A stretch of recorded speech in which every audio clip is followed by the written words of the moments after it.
یاسین، قسم ہے قرآن کی جو حکمت سے بھرا ہوا ہے۔ اے محمد صلی اللہ علیہ وآلہ وسلم، بے شک تم پیغمبروں میں سے ہو، سیدھے رستے پر ہو۔ یہ قرآن غالب و مہربان کا نازل کیا ہوا ہے تاکہ تم ان لوگوں کو جن کے باپ دادا کو خبردار نہیں کیا گیا تھا خبردار کر دو کہ وہ غفلت میں پڑے ہوئے ہیں۔ ان میں سے اکثر پر اللہ کی بات پوری ہو چکی ہے، سو وہ ایمان نہیں لائیں گے۔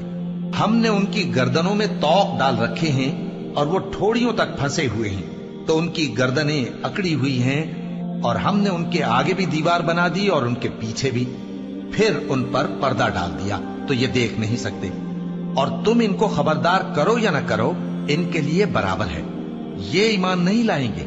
تم تو صرف اس شخص کو خبردار کر سکتے ہو جو اس نصیحت یعنی قرآن کی پیروی کرے اور رحمان سے غائبانہ ڈرے، سو اس کو مغفرت